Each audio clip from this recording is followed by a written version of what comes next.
Hello and welcome to another episode of India. Olá e bem-vindos a mais um episódio de Índia e a Esquerda Global. Se você é novo no programa, por favor, aperte o botão de inscrever-se.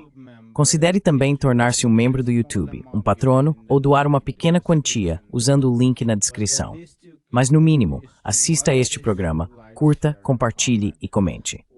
Sem mais delongas, deixe-me dar as boas-vindas ao nosso convidado desta noite, Lasha Kasradze. Lasha é analista de relações internacionais com especialização no sul do Cáucaso e nas ex-repúblicas soviéticas. Lasha, seja bem-vindo ao Índia e à Esquerda Global. Lasha, welcome to India and Global Left. Muito obrigado por me receberem. Obviamente, essa aqui é a minha primeira vez, então eles vão upar. Mais obrigado por me receberem. Claro, quero fazer uma análise aprofundada do sul do Cáucaso, que é composto por 3 países, Azerbaijão, Geórgia e Armênia. Mas antes de te fazer algumas perguntas específicas, você poderia nos dar uma introdução sobre esses 3 lugares para nossos espectadores, para que aqueles que talvez não estejam muito familiarizados com a geopolítica da região possam entender um pouco melhor a conversa que teremos a seguir.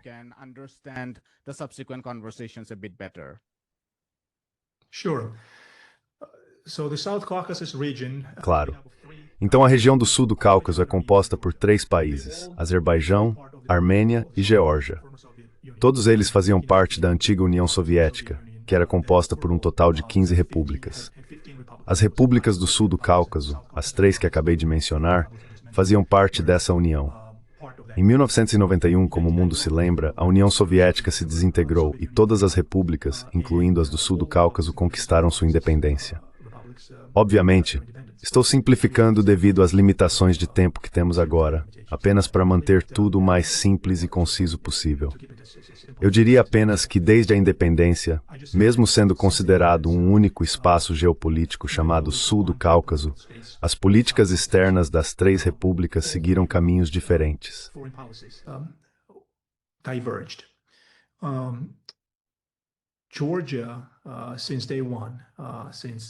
A Geórgia, desde o primeiro dia, desde o colapso da União Soviética e a vitória do Ocidente coletivo na Guerra Fria, escolheu uma política externa pró-Ocidente. O Azerbaijão, que hoje é o estado mais poderoso e capaz do sul do Cáucaso, jogou um jogo de equilíbrio, mais ou menos. Nos primeiros dias após o colapso da União Soviética, teve um presidente, me foge o primeiro nome do homem, mas o sobrenome era Eltibey, que tinha uma política externa pró-Ocidente. O país estava basicamente dividido e era uma espécie de, não quero dizer radical, mas uma política externa bastante intensa voltada para o Ocidente. Depois, com a chegada da família Aliyev à estrutura de poder do Azerbaijão, Aliyev pai, o Sr. Aliyev, adotou uma abordagem muito pragmática em relação ao Ocidente e à Rússia.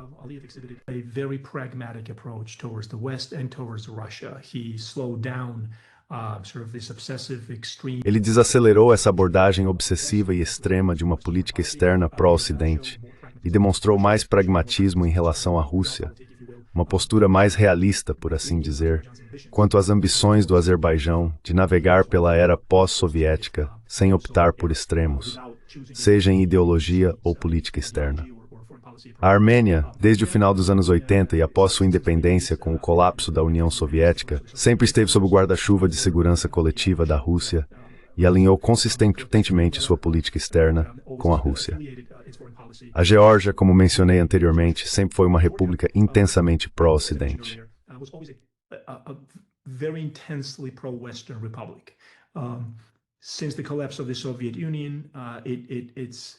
Desde o colapso da União Soviética, ela escolheu de maneira bastante idealista, por assim dizer, na falta de uma palavra melhor, buscar seu futuro estratégico na esperança de se unir à infraestrutura econômica e de segurança do Ocidente, ou seja, à União Europeia e à OTAN.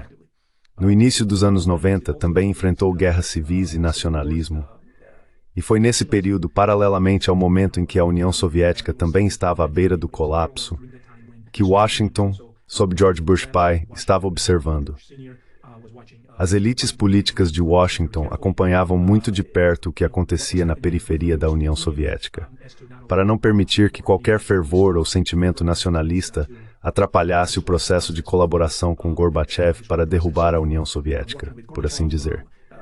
Porque, embora tenha acontecido muito rapidamente, é seguro afirmar que especialistas, políticos e observadores já começavam a entender que a União Soviética cairia mais cedo ou mais tarde.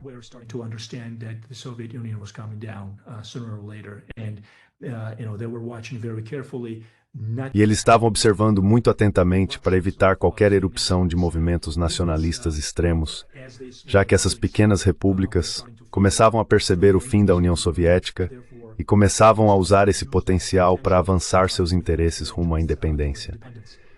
Então era uma política em constante mudança. Era geopolítica, claro, como sempre. E então houve o surgimento da unipolaridade dos Estados Unidos, à medida que as coisas caminham gradualmente para o colapso da União Soviética. Tudo estava em transformação.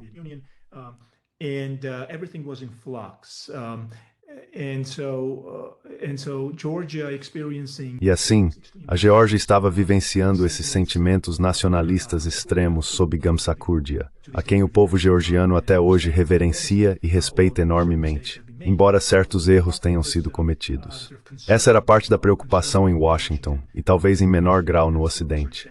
Uma preocupação que trazia consigo a ideia: estamos vendo algum tipo de levante político extremista e nacionalista acontecendo enquanto tentamos desmantelar a União Soviética ou trazer democracia para a União Soviética graças ao Gorbachev.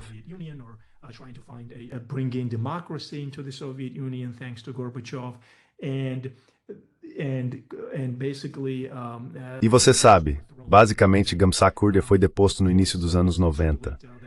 Obviamente, circulam teorias sobre o fato de ele ter sido deposto. Ele era um presidente eleito democraticamente.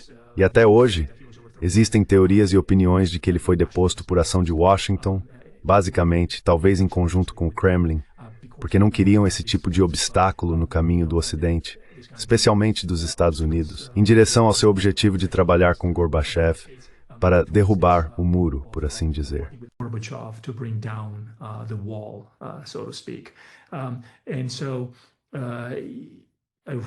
E assim, ironicamente, no auge do colapso da União Soviética, vimos, embora as pessoas na época não percebessem isso, interferência do Ocidente em seu modo típico de derrubar regimes dos quais não gostavam, mesmo que ele fosse um presidente democraticamente eleito, Gamsakhourdia. Acredito que foi 97 ou 98% da população que o elegeu.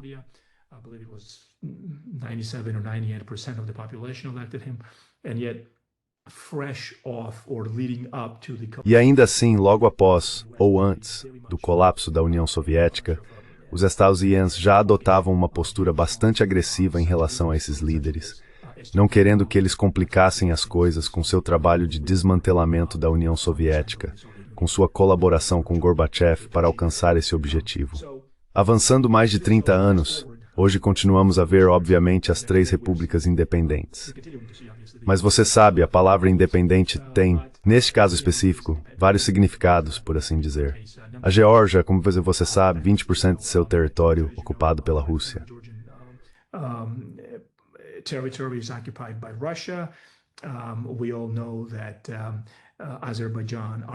Todos sabemos que o conflito entre Azerbaijão e Armênia sobre Nagorno-Karabakh tem uma longa história, que finalmente terminou em 2023 com Baku assumindo o controle de Nagorno-Karabakh, uma região reconhecida internacionalmente como parte do Azerbaijão. Tomando essa região de Yerevan, ou seja, independentemente de como Yerevan reivindicava essa região como sua, e a Rússia não moveu um dedo durante esse processo. Isso representou uma mudança radical em relação à sua política externa tradicional na região, que era de jogar dos dois lados, fornecendo armas para ambos. O motivo disso, basicamente, era manter a política de dividir para conquistar, manter essas fronteiras divididas dentro dessas repúblicas, tornando o colapso da União Soviética o mais difícil e sangrento possível caso ocorresse algum levante.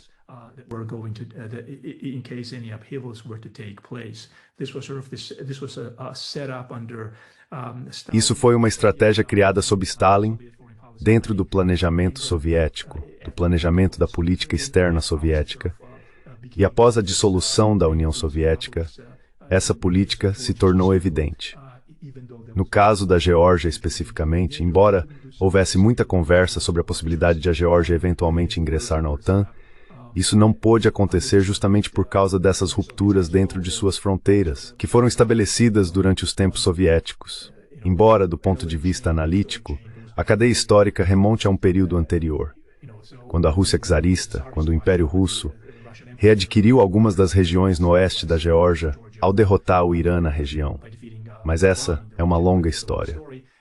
Durante o período soviético, um dos principais objetivos de criar esse mosaico de fronteiras e etnias assentadas dentro do que eles chamavam de populações titulares, ou seja, georgianos na Geórgia gerados à população principal, assim como armênios na Armênia, no Azerbaijão.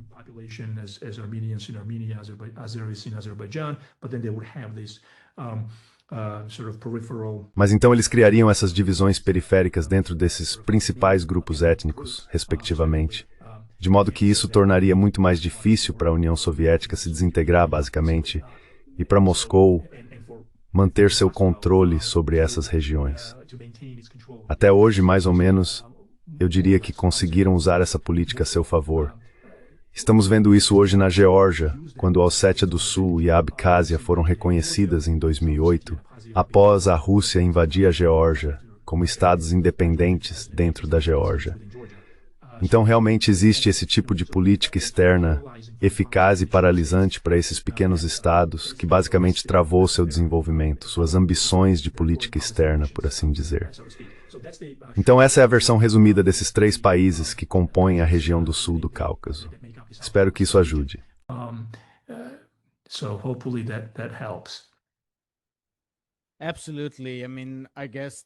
Com certeza. Quero dizer, acho que era exatamente isso que eu estava procurando, porque é importante entender essa política das grandes potências, o Ocidente de um lado e a Rússia do outro. É importante compreender a transição pós-soviética nessas regiões e como o nacionalismo, até certo ponto liberalismo e diferentes projetos políticos têm se entrelaçado com a geopolítica nessa região. Na verdade, quero abordar o impacto da guerra entre Rússia e Ucrânia nessas regiões e como ela criou mudanças geopolíticas. E na medida em que podemos chamá-las de mudanças, quero entendê-las melhor a partir da sua perspectiva. Mas, se eu puder fazer mais uma pergunta antes disso, e quanto às divisões internas entre os partidos no poder e os partidos de oposição em relação às suas atitudes em relação ao Ocidente e à Rússia?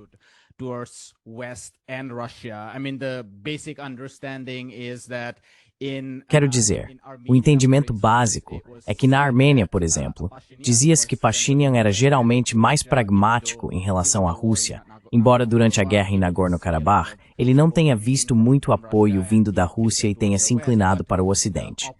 Mas o partido de oposição, o Partido Republicano da Armênia, é mais pró-Ocidente. Da mesma forma, no Azerbaijão, podemos dizer que, ou se diz que, Aliyev tem sido geralmente mais pragmático, embora tenha havido uma mudança, e os partidos de oposição são pró-Ocidente. E na Geórgia, me parece que os partidos de oposição são mais pragmáticos em relação à Rússia.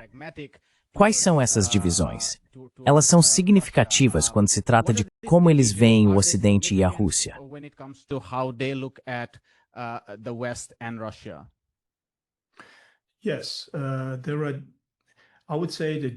Sim, eu diria que a Geórgia é o país mais radicalizado em termos de política interna e divisões. Também diria que essas divisões se tornaram mais evidentes posteriormente. Acredito que desde 2003, quando a União Soviética já havia colapsado, havia um senso de coesão muito maior dentro da sociedade georgiana em relação à ideia de a Geórgia se juntar ao Ocidente. Havia uma abordagem coesa em relação a esse novo mundo, por assim dizer, ao qual a Geórgia supostamente deveria aderir de forma inequívoca. Sim, houve uma guerra civil na Geórgia. Sim, o nacionalismo teve um papel em dividir a sociedade até certo ponto. Mas não tinha aquele tipo de viés neoliberal que começamos a testemunhar gradualmente após 2003. Durante o período Gamsakurdya, no início dos anos 90, o movimento de independência na Geórgia tinha uma abordagem sociocultural diferente. It was mostly for independence of Georgia. Foi principalmente sobre a independência da Geórgia como Estado, como grupo étnico, os georgianos querendo sua liberdade do domínio soviético. Então esse movimento de independência tinha, eu diria, uma razão mais profundamente filosófica por trás. A ideia de que a Geórgia merecia se tornar um Estado livre, fora do alcance da tirania soviética. O povo georgiano merecia isso, e os georgianos tinham o direito de traçar seu próprio futuro independente. Avançando no tempo, deixe-me apenas mencionar Shevardnadze. Quando Gamsakurdya foi deposto, Shevardnadze assumiu. Ele era um ex-chefe de política externa da União Soviética, um político astuto e muito talentoso, a quem Gorbachev respeitava e basicamente promoveu como secretário de Estado, por assim dizer, ou chefe de política externa da União Soviética. Secretary of State, so to speak, the foreign policy chief of the Soviet Union, and then after the collapse and after the civil war and the... Então, após o colapso, depois da Guerra Civil e da derrubada de Gamsakurdya, ele entrou em cena, ou aqueles que derrubaram Gamsakurdya o trouxeram, obviamente com enorme apoio de Washington, porque Washington via Shevardnadze como um dos últimos dos moicanos, por assim dizer, daquela era pós-Guerra Fria, junto com Gorbachev, que ajudou a derrubar a ameaça soviética, a União Soviética. E por isso, ele tinha um enorme capital político em Washington e em Bruxelas. Ele usou esse capital, em grande parte, eu diria, de forma estratégica, para colocar a Geórgia no mapa do Ocidente, ao implementar projetos geoeconômicos muito necessários, começando pelo Mar Cáspio e Baku, no Azerbaijão, é claro, que utilizariam o território georgiano como uma conexão entre o Oriente e o Ocidente, transferindo petróleo e gás para a Europa. Oil and gas to Europe.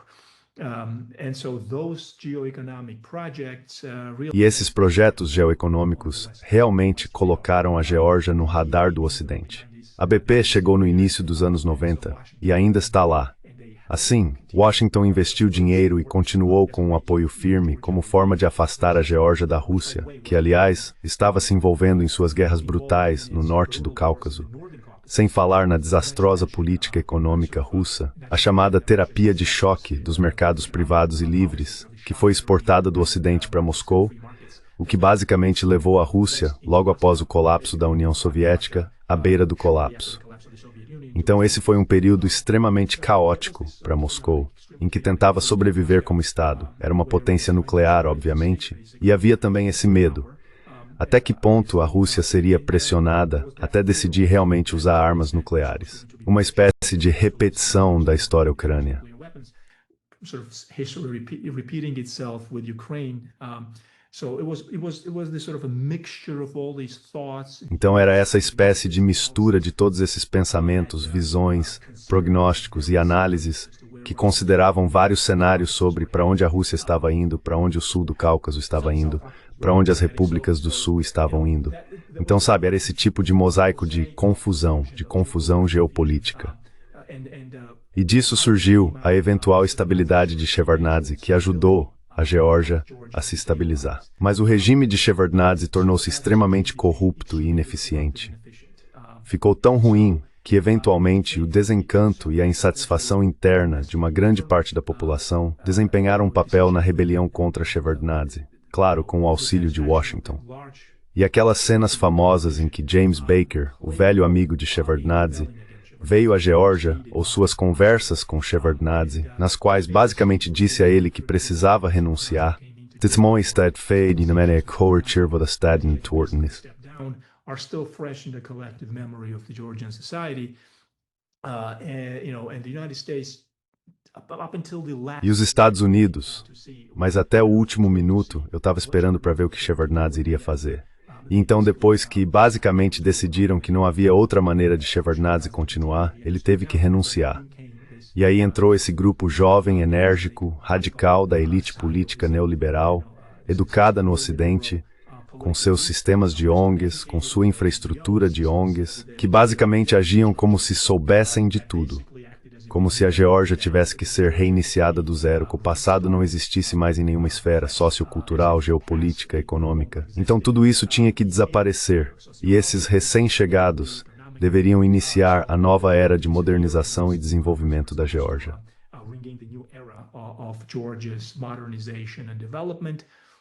Nummer är ju sorts rekordiu, enek es sportenling. By now. Correct. And in the meantime, Russia, well, Putin is already in power. Correto. E enquanto isso, a Rússia... Bem, Putin já está no poder, você sabe, mas a Rússia ainda é fraca, ainda está lutando para se recuperar da recessão, das duas guerras na Chechênia. Putin está lidando com a ineficiência dentro do Estado russo, e eles estão observando muito atentamente o que estava acontecendo no sul do Cáucaso, em Tbilisi, na Geórgia.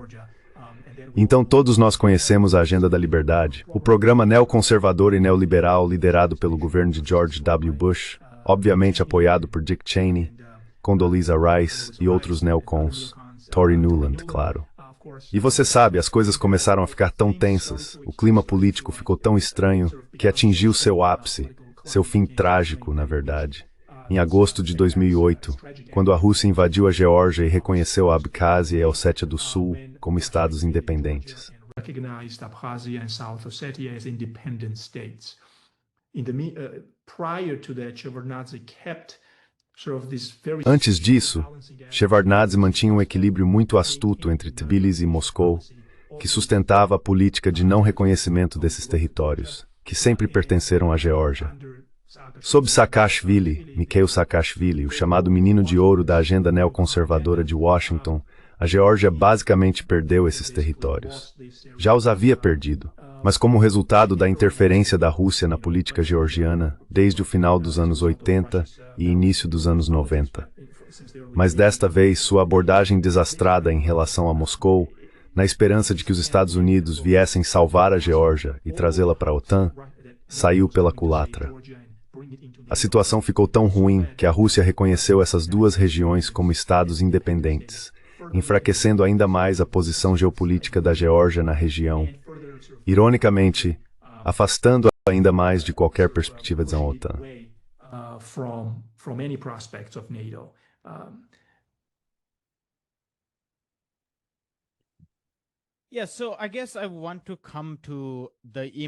Certo, então acho que quero abordar o impacto da guerra entre Rússia e Ucrânia nessas três regiões.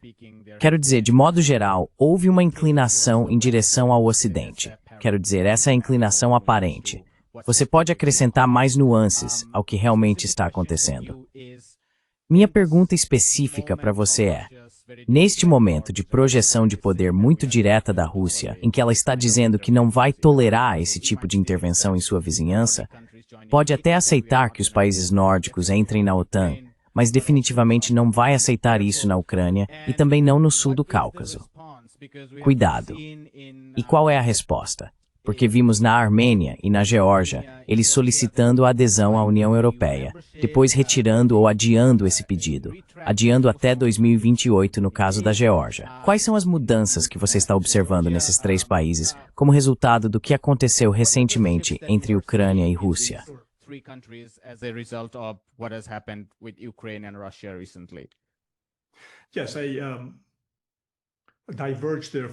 Sim, eu me desviei um pouco ali, só voltando à história novamente. Mas sim, respondendo especificamente à sua pergunta, a guerra de 2008 foi, na minha opinião, um resultado direto do que você acabou de mencionar, que é essa divisão entre tornar essa região parte de ou aproximá-la de OTAN e União Europeia, e a Rússia se opondo a isso, certo? Então a Geórgia foi a primeira república na esfera pós-soviética que experimentou a ira da Rússia. Novamente, na esfera pós-soviética. Depois veio 2014 na Ucrânia. Basicamente, a lógica era a mesma. Nada de expansão da OTAN, nada de adesão da Ucrânia a essa organização. Esse era o pedido do Kremlin. E todos nós lembramos da cúpula de Bucareste, a cúpula crítica de Bucareste de 2008, onde Putin basicamente disse: chega, basta. Não vamos permitir a terceira leva de expansão da OTAN em direção às nossas fronteiras.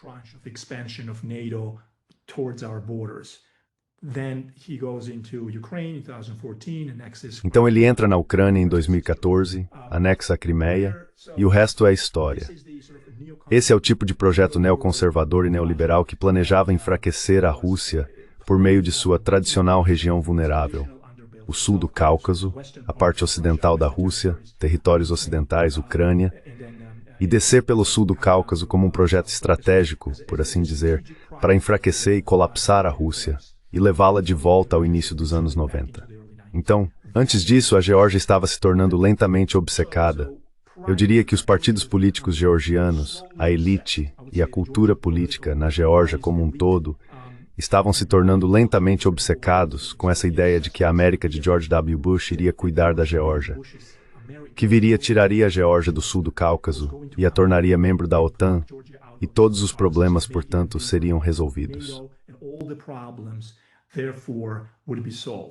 And just E só para nossos telespectadores, a Geórgia participou da chamada Guerra ao Terror, no projeto do Afeganistão, no projeto do Iraque. Sim. Iraqi project, yeah. Correct. And then when 2008 war happened, the Correto. administration Correto.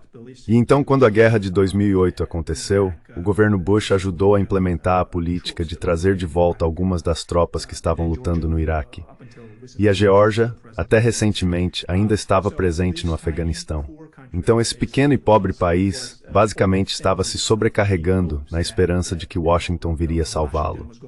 A histeria política chegou a um ponto em que ninguém fazia perguntas básicas de bom senso. Como? Quando você tem 20% do seu território ocupado por forças russas, como vai entrar na OTAN? E por mais ridículo que tudo isso pareça hoje, naquela época já era ridículo. Na verdade, até pouco tempo atrás. Actually, not until too long ago. Actually, they thought that this was going to be a real. Na verdade, eles achavam que isso seria um retrato realista do futuro da Geórgia. E a política um tanto radicalizada de Saakashvili chegou ao seu trágico fim em 2008, quando as pessoas começaram a perceber que a Rússia não iria tirar os olhos dessa região, especialmente da Geórgia. Hoje eu até ouço e leio alguns títulos em sites de redes sociais, em canais do YouTube, coisas como Cáucaso do Sul sem a Rússia, especialmente como resultado dos desenvolvimentos mais recentes. E eu acho isso absurdo. Cáucaso do Sul sem a Rússia não significa dominação russa constante e perpétua, mas significa que a Rússia sempre agirá para proteger seus interesses de segurança nacional através do espaço geopolítico do Cáucaso do Sul.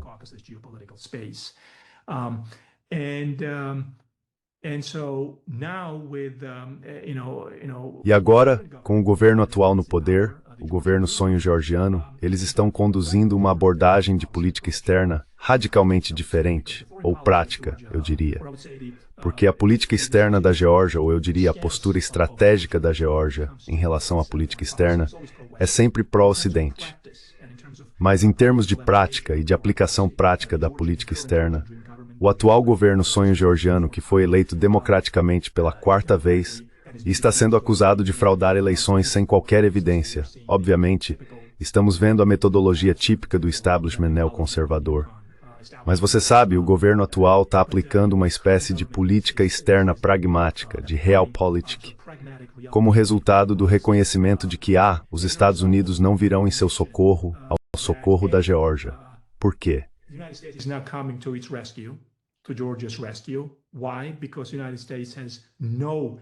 Porque os Estados Unidos não têm nenhum interesse vital de segurança nacional ou estratégico na região. Nunca tiveram. Esse é o primeiro ponto. O segundo ponto é que, aconteça o que acontecer, a Rússia sempre agirá de acordo com seus próprios interesses e usará força militar. Alguns dos argumentos que já ouvi antes e continuo ouvindo às vezes, não entendo por que continuam dizendo isso, são que, assim que os neoconservadores têm uma chance, eles dizem, tá vendo, a Rússia está perdendo o controle, perdendo a influência no sul do Cáucaso. Olha o que o Azerbaijão fez recentemente. Está resistindo à Rússia. Veja, a Turquia está entrando.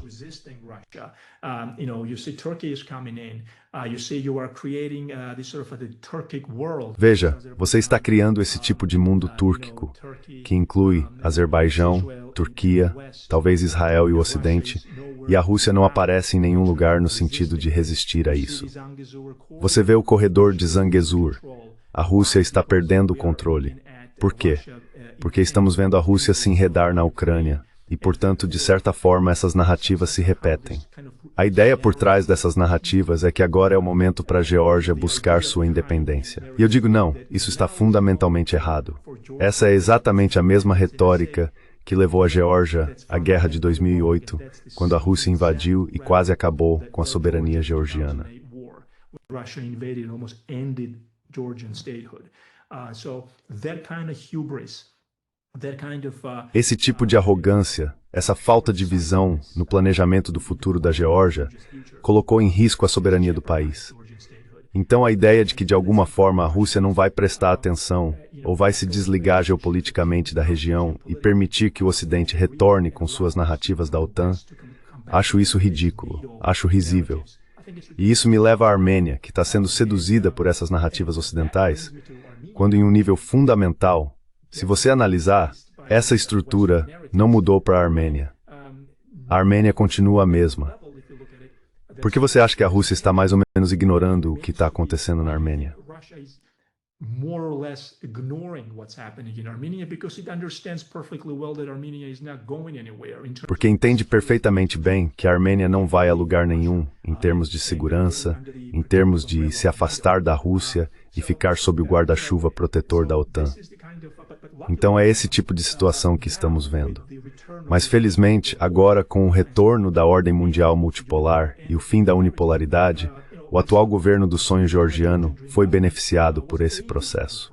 Eles perceberam que não apenas a OTAN não viria resgatar a Geórgia ou torná-la membro, mas que a Geórgia também estava enfrentando pressão, uma ameaça existencial da Rússia, caso continuasse nesse mesmo caminho.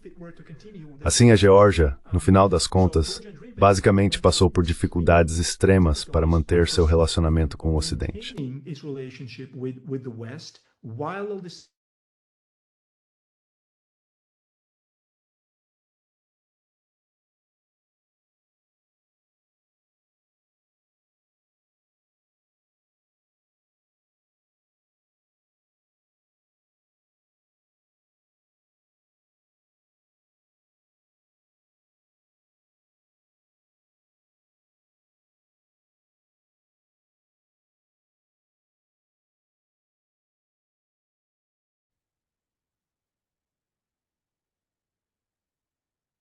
Ediska, Tarivonix e Moethel.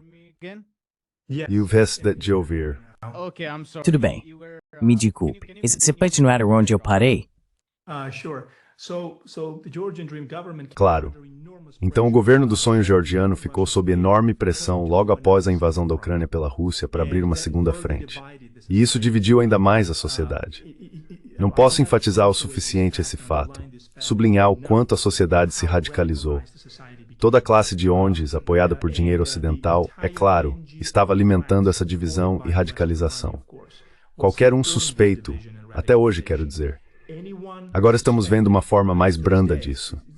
Mas 2 ou 3 anos atrás, a radicalização ficou tão grave, apoiada por ONGs locais, novamente, por sua vez, apoiadas por dinheiro ocidental, que eles estavam prestes a derrubar o governo.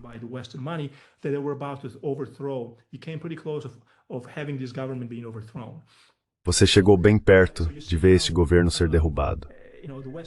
Então você percebe como a elite globalista ocidental, por assim dizer, ou a elite neoconservadora, tentou resistir até o último minuto, até não conseguir mais. E foi durante esse período que o atual governo do sonho georgiano teve que manobrar e realmente proteger os interesses de segurança nacional da República da Geórgia para evitar uma repetição de tudo o que levou à invasão russa de 2008.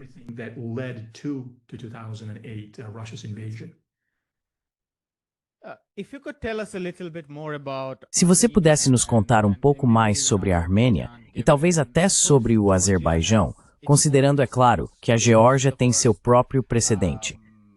Foi o primeiro país a experimentar a primeira demonstração de força da Rússia em 2008. E agora temos novamente o exemplo da Ucrânia. Portanto, a Geórgia tem algo a aprender com sua própria experiência.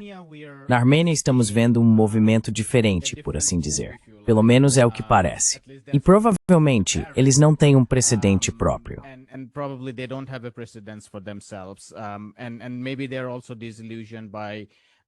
E talvez eles também estejam desiludidos com o que muitas vezes é chamado pela mídia ocidental de falta de apoio russo à Armênia durante a guerra de Nagorno-Karabakh.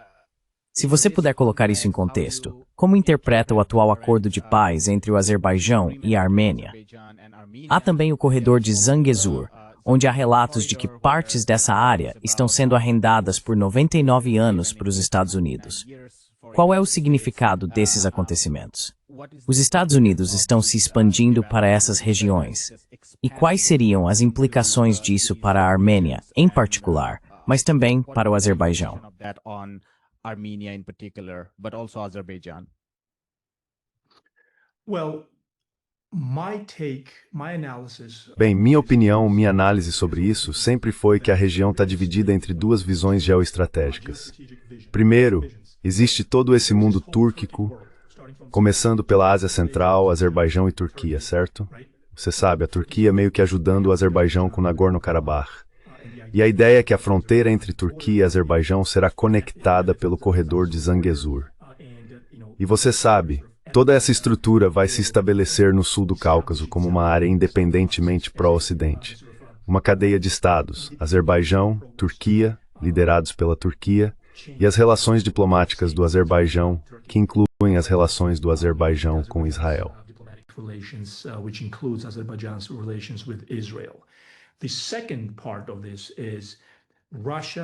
A segunda parte disso envolve Rússia, Irã e Romênia.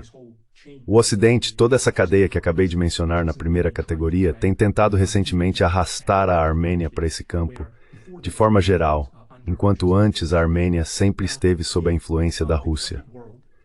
Agora, se a estratégia do mundo túrquico tem um futuro mais plausível e realista, esse mesmo mundo túrquico com a Armênia, ou a Armênia dentro desse mesmo mundo túrquico, tem, na minha opinião, pouco ou nenhum futuro, porque a Armênia está dentro do campo da Rússia e do Irã, principalmente da Rússia. Mas em termos de projetos geoeconômicos, o Irã sempre apoiou a Armênia por causa do corredor de Zangezur, já que é uma forma de subir ao norte e continuar com a diversificação de suas políticas comerciais.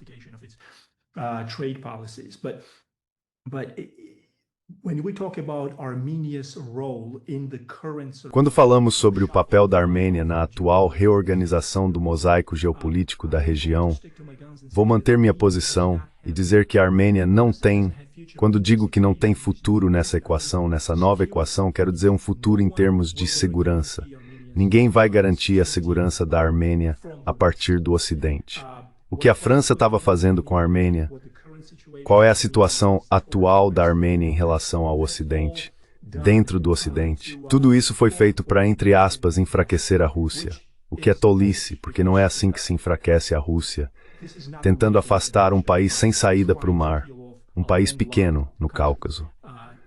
A Rússia tem, se não me engano, 3.000 soldados em uma base soviética na Armênia, que pode, Deus me livre, reativar quando quiser. God forbid, reactivate whenever it wants to. So I think it's laughable to Então acho risível criar qualquer narrativa que aumente as esperanças de independência da Armênia em relação à Rússia, por assim dizer, e de sua garantia de um futuro na infraestrutura de segurança ocidental. Esse é o primeiro ponto. O segundo, pense no que aconteceu com a Armênia. A Armênia vinha afirmando que Nagorno-Karabakh lhe pertencia e agora Nagorno-Karabakh se foi, talvez para sempre. Graças, na minha opinião, ao pensamento estratégico muito sábio e de longo prazo da família Aliyev e de Aliyev Jr. Sabe, podemos falar sobre o sistema político do Azerbaijão, mas esse é outro assunto. Estou falando especificamente da perspectiva da segurança nacional e dos interesses do Estado. Acho que a política externa de Aliyev é simplesmente brilhante.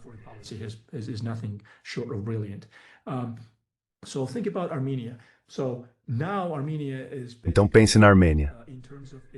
Agora a Armênia basicamente terminou em relação à sua reivindicação de restaurar sua soberania nacional, como ela via.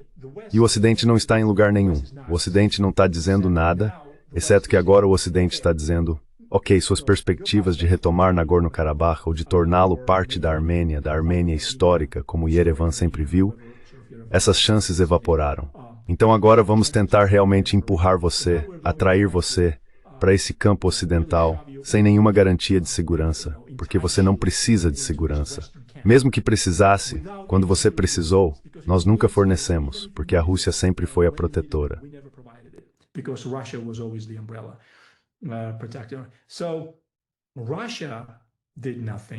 Então, a Rússia não fez nada, e o Ocidente também não vai fazer nada em relação às supostas ambições territoriais da Armênia. O que resta para a Armênia agora é usar isso como uma pequena ferramenta para se inserir nesse mundo turco e no Ocidente, por meio de projetos geoeconômicos. É aí que entra o corredor de Zangezur, porque, novamente, a questão de segurança está fora de cogitação. É basicamente por isso que Putin está meio que aceitando isso. Porque a segurança está fora de questão. Putin entende que a Armênia não representa ameaça de segurança para Moscou. Mas em termos de projetos geoeconômicos, que novamente eu separo da estrutura geopolítica da região, sim, talvez Moscou sofra um pouco se perder o controle, porque neste caso tudo se resume ao controle. It loses control, because it's all about control in this case. Moscow does plenty of trade, say, with China or vice versa. Moscou faz bastante comércio, por exemplo, com a China ou vice-versa, e ainda consegue administrar seu comércio assim que as sanções forem suspensas. E tenho certeza de que elas serão suspensas depois que a guerra na Ucrânia acabar. Não acho que a Rússia terá qualquer problema para revitalizar sua economia. Então, com Zangezur, acredito que o Irã será o mais prejudicado, na minha opinião. E o Irã, acho que esse é o objetivo coletivo do Ocidente, com essa divisão. Com esse mundo túrquico versus Rússia, Irã, Armênia, e agora com a Armênia sendo meio que arrastada para esse esquema do mundo túrquico. Acho que há um propósito duplo aí. Há uma continuação dessa política de tentar enfraquecer a Rússia se infiltrando por baixo do seu flanco estratégico. Underneath the sort of strategic underbelly of Russia, and B, of course, there was Israel's ambitions.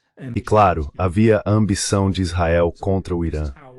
Então é assim que o Azerbaijão está sendo visto atualmente, como ajudando Israel em sua guerra durante os 12 dias de conflito contra o Irã. Assim, o Azerbaijão está sendo cada vez mais visto como parte do campo desse mundo túrquico, liderado pela Turquia e por Erdogan.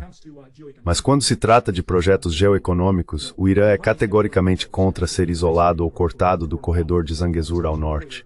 Porque o Irã vê isso como o projeto de Teherã, acho que é assim que é chamado. O mundo de Teherã ou o mundo túrquico, o gasoduto de Teherã, como tem sido chamado no Irã.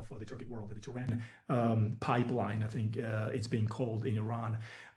So Iran views this as increase. Então o Irã vê isso como um aumento, como uma espécie de invasão por parte de Israel, do Ocidente e da Turquia, e seu isolamento e eventual invasão pelas políticas ocidentais coletivas que levariam a uma invasão militar, uma nova invasão militar do Irã. E essa é a diferença fundamental. Mas em termos de geopolítica e segurança, não vejo como a Rússia esteja perdendo algo. A Rússia consolidou seus interesses no sul do Cáucaso em relação à Geórgia. Todo esse equilíbrio do qual a Rússia meio que foi retirada, ou seja, entre Azerbaijão e Armênia, eu diria que não é catastrófico para a Rússia. I would say it's not catastrophic for Russia. Russia will always have time to take, A Rússia sempre terá tempo para, grosso modo, cuidar da Armênia se a situação escalar a ponto de começar a perceber grandes fornecimentos de armas ou a ucranização da Armênia acontecendo. Você sabe, os exércitos russos estão próximos da Armênia. Então, estrategicamente falando, a Armênia, em termos de segurança, não apresenta riscos, muito menos riscos existenciais. O país que apresenta um risco existencial para a Rússia é a Ucrânia. E vemos como a Rússia reagiu lá, certo? Está disposta a lutar com unhas e dentes para proteger seus interesses de segurança nacional na Ucrânia. Na verdade, recentemente, agora mesmo, hoje, li que a Reuters publicou algo dizendo que Putin pediu que Kiev cedesse as regiões orientais da Ucrânia.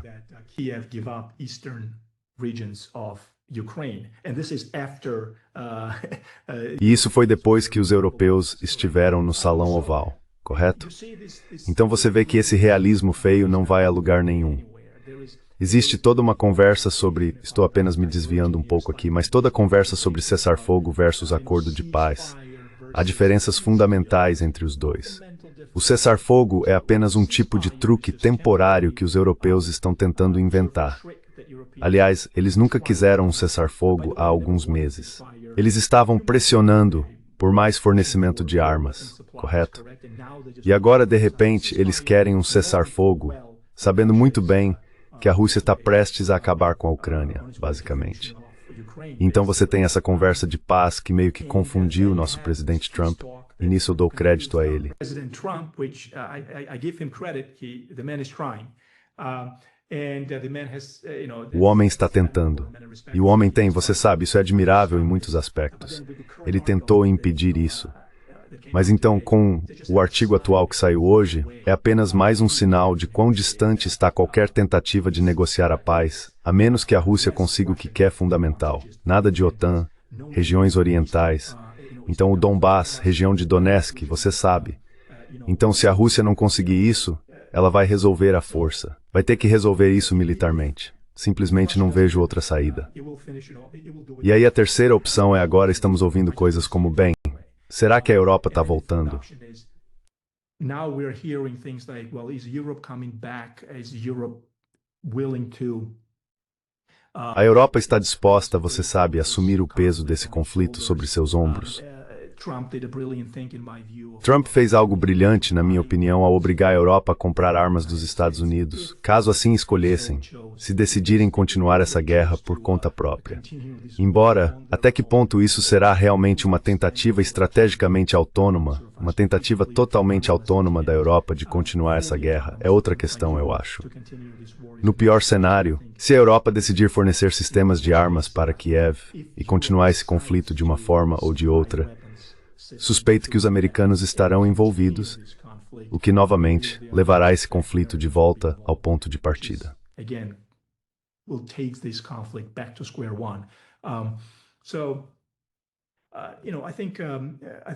Então eu acho que a dura realidade de tudo isso fica evidente no final das contas. No fim de toda essa história de que a Ucrânia merece um futuro brilhante na Europa, e toda essa conversa idealista e narrativas que realmente envenenaram todo o espaço pós-soviético.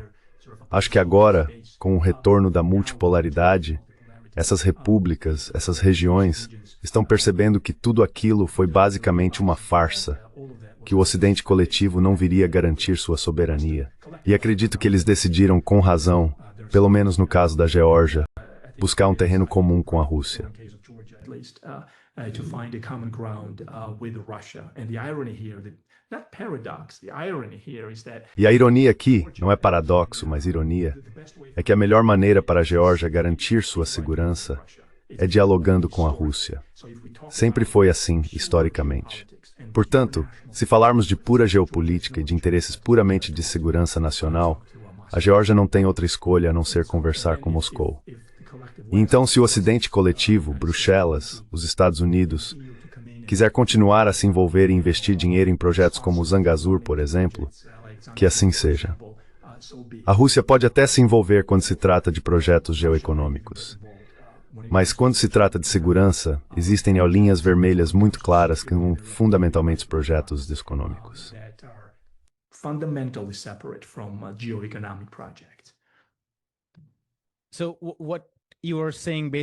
Então, o que você está dizendo, basicamente, é que o caso da Geórgia é separado na medida em que se trata de uma grande questão de segurança. E por meio de uma história difícil, parece estar aprendendo que essa ideia de que a Europa e os Estados Unidos, o Ocidente coletivo, podem garantir sua segurança, é apenas uma ilusão. E devemos abandonar isso. Isso foi provado errado na Geórgia em 2008. Tem sido provado errado na Ucrânia desde 2022. E a Geórgia parece estar aprendendo essa lição. Você também está dizendo que a Armênia é diferente na medida em que não há uma grande questão substantiva de segurança lá. E tampouco o Ocidente acredita que a inclusão da Armênia no aparato de segurança ocidental faria qualquer diferença para a Rússia. E, portanto, a Rússia também não vê isso como uma ameaça. Assim, toda a participação em projetos econômicos no corredor de Zangezur não é por russos como uma ameaça à segurança.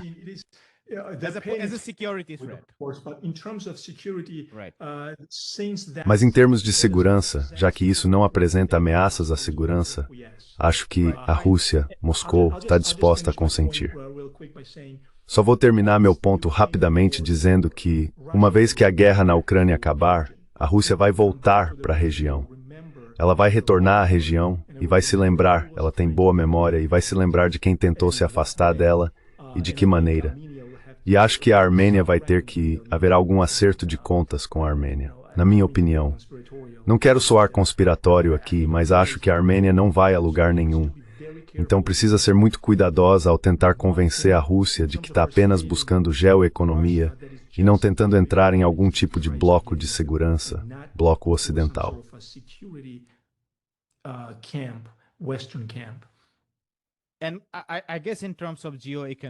E eu acho que, em termos de geoeconomia, também é importante para esses países lembrarem que a China é uma potência em ascensão tremenda em termos de força econômica. Em certa medida, pode-se acrescentar que o poder econômico da Índia também vai crescer eventualmente, embora não no mesmo nível da China, mas o suficiente para ser um ator importante no corredor de trânsito norte-sul. E a influência ocidental vai diminuir. Quero dizer, as economias europeias estão em crise e a capacidade dos Estados Unidos de realmente concretizar esses oleodutos, estradas e, enfim, projetos de infraestrutura diminui de forma muito significativa. Pergunte aos africanos, eles sabem disso.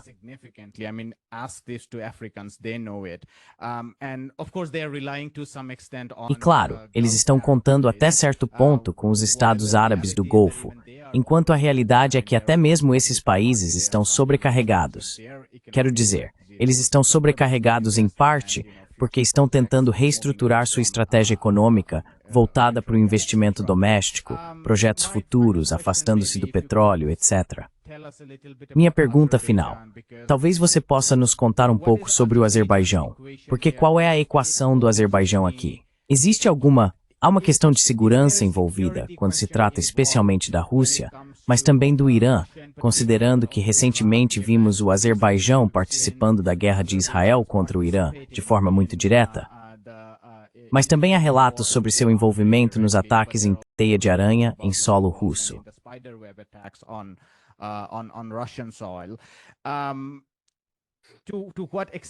Até que ponto isso também representa um risco para o próprio Azerbaijão? Porque você disse que o projeto de Aliyev foi fenomenalmente bem-sucedido. Quero dizer, ele é bem-sucedido quando visto sob a perspectiva da relação entre Armênia e Azerbaijão. E também está se aproximando muito mais da Turquia e indiretamente de Israel.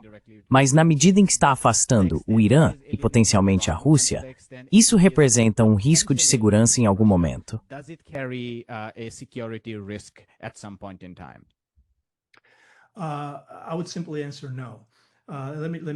Eu simplesmente responderia não.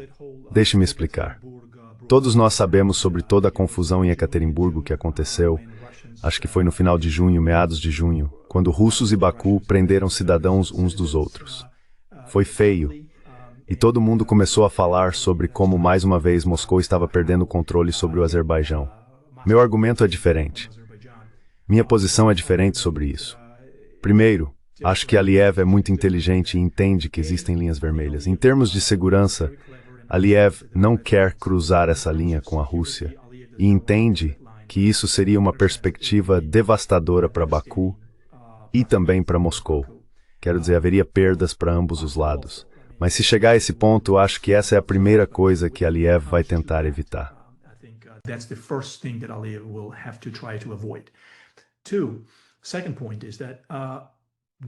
Em segundo lugar, a questão é que o que Aliyev fez com o Azerbaijão foi primeiro restaurar a soberania do seu país, certo? Isso é algo enorme. E em segundo lugar, ele mostrou a Moscou que o Azerbaijão pode operar de forma independente dentro da região. O Azerbaijão é atualmente o estado mais poderoso, e sempre foi, dentro do sul do Cáucaso. Dos 3 países, o Azerbaijão é o mais poderoso. Isso mostra a Moscou que o Azerbaijão não pode ser pressionado em relação aos seus projetos geoeconômicos, suas ambições conforme julgar adequado, e em relação à escolha de como lidar com o Ocidente. Porque, como Aliyev mencionou muitas vezes, ele expressou insatisfação com o Ocidente, mesmo que hoje pareça estar fazendo negócios com eles.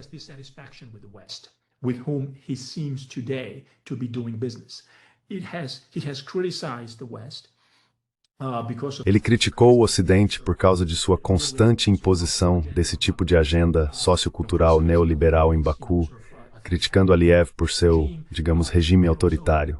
Então Aliyev não gosta disso. Mas existe um outro Ocidente, onde todo mundo pode ganhar dinheiro, certo? Ou seja, projetos geoeconômicos.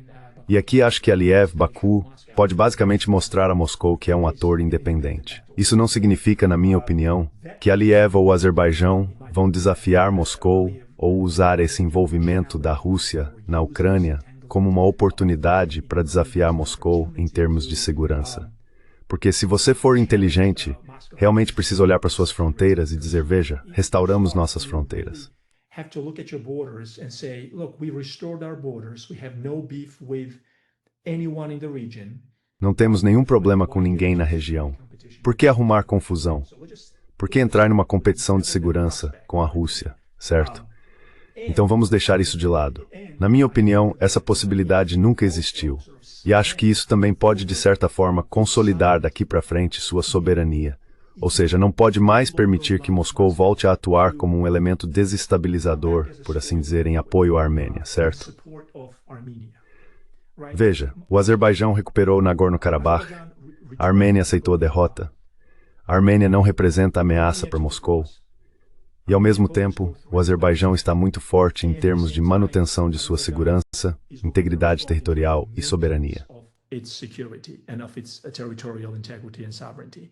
And so now, moving forward, I don't think Russia... E portanto agora, olhando para frente, não acho que a Rússia conseguirá continuar desempenhando esse papel de intermediária, fornecendo armas para ambos os lados e sendo uma instigadora, ou mantendo esse conflito em andamento e fazendo cálculos de que a continuação, ou até mesmo a retomada desse conflito de alguma forma está em seu próprio interesse. Nesse aspecto, acredito que o Azerbaijão está bastante firme. Assim, em termos de manter sua própria segurança e de continuar e escolher sua própria política econômica e regional, acho que o Azerbaijão fez maravilhas se comparado a onde estava há 10, 15, 20, 30 anos, quando era refém das ambições de Moscou, ao desempenhar o papel de intermediário, de equilibrador entre a Armênia e o Azerbaijão. Between Armenia and Azerbaijan. So those days are gone, in my opinion. Especially now when... Então, na minha opinião, esses dias ficaram para trás, especialmente agora que o Azerbaijão conta com o apoio da Turquia. Você sabe, a Turquia deu muito mais legitimidade ao Azerbaijão. E é basicamente sobre os ombros turcos que o Azerbaijão está lidando com Israel e se aproximando mais do Ocidente coletivo. Mas não nos enganemos. Se houver uma competição de segurança na região, por exemplo, e o Azerbaijão se envolver novamente, ele entende as linhas vermelhas com Moscou.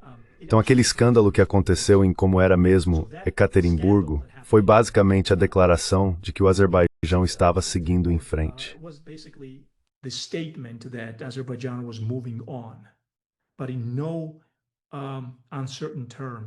Mas sem sombra de dúvida, isso não significa que esteja deixando de criar seu próprio bloco de segurança contra a Rússia ou de cuidar de sua própria segurança. Já restaurou sua soberania e agora não se vê mais como o irmão mais novo da Rússia, seja a Rússia patronal ou sua predecessora, a União Soviética. Portanto, socioculturalmente, psicologicamente e em termos geoeconômicos, acredito que Baku conseguiu se separar e conduzir sua própria política externa, restaurar sua política externa. Mas em termos de segurança, pouca coisa mudou. Acho que Baku entende que comprar briga com a Rússia é uma política externa tola.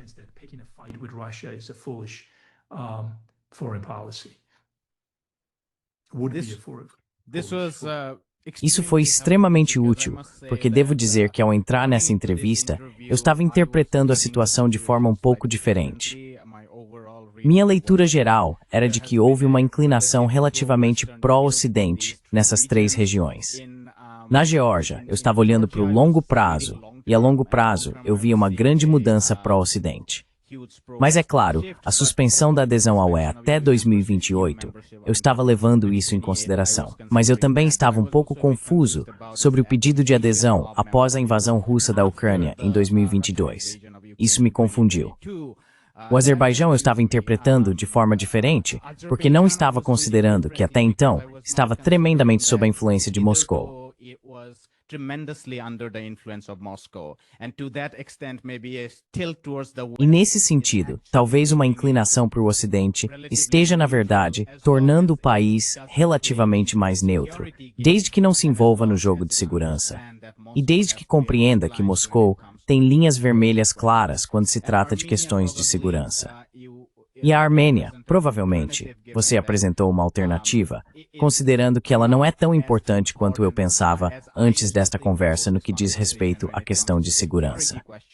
Assim, tudo o que está fazendo é participar desses projetos geoeconômicos, que nunca são tão claros e distintos quanto as questões geoestratégicas.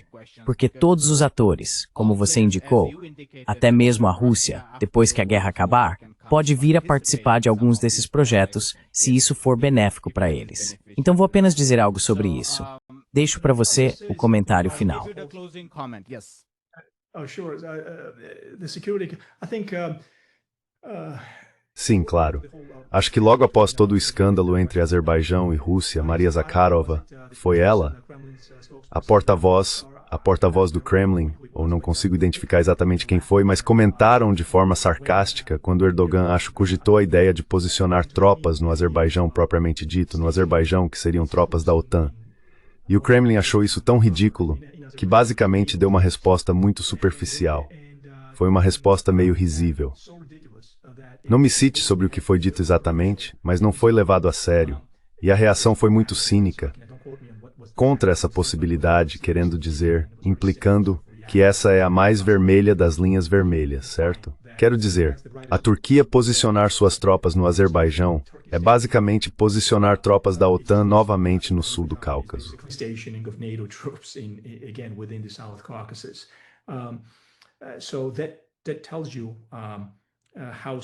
Isso mostra o quão sério e rápido as coisas podem mudar quando se trata de segurança. A Rússia está constantemente observando isso. Mas sim, há concessões de ambos os lados. Em projetos geoeconômicos, a Rússia está em uma posição mais fraca. Mas lembre-se disso. No início dos anos 90, Shevardnadze, com o apoio de seus amigos em Washington, conseguiu de forma muito astuta afastar a Geórgia da Rússia em termos de projetos geoeconômicos e diversificar suas parcerias. E eu me lembro claramente de quando Yeltsin era contra isso, ou havia, sabe, uma espécie de elite política coletiva na Rússia que não gostava do que estava acontecendo, mas eles não podiam fazer nada.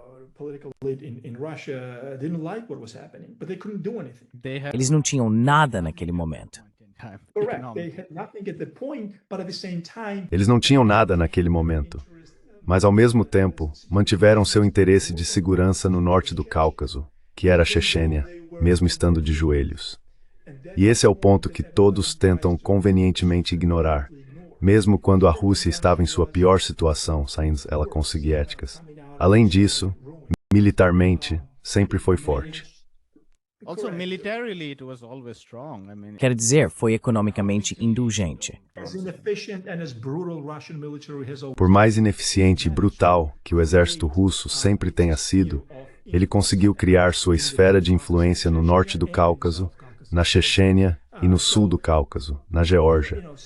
Portanto, toda essa ideia de que a Rússia está perdendo o controle sobre o sul do Cáucaso ou de que o sul do Cáucaso pode ser imaginado sem a presença da Rússia, na minha opinião, é absurda.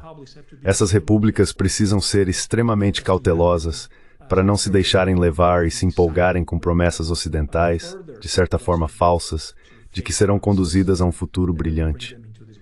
Porque a Ucrânia realmente mostrou ao sul do Cáucaso a verdadeira realidade de até onde a Rússia está disposta a ir para proteger seus interesses de segurança nacional.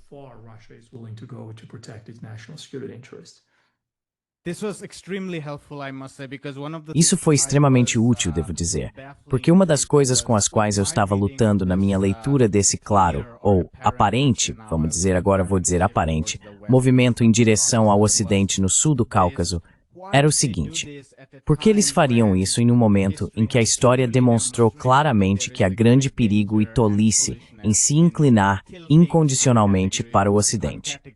Então, era meio que um enigma.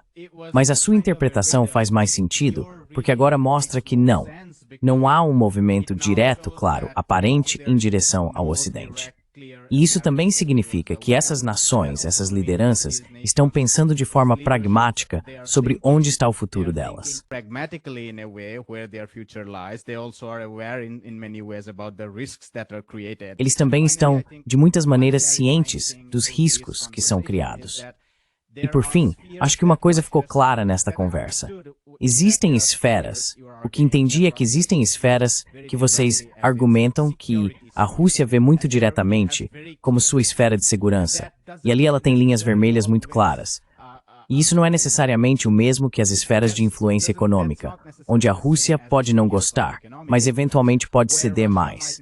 E aí o jogo fica aberto. Todos vão investir seu dinheiro, seus negócios, etc.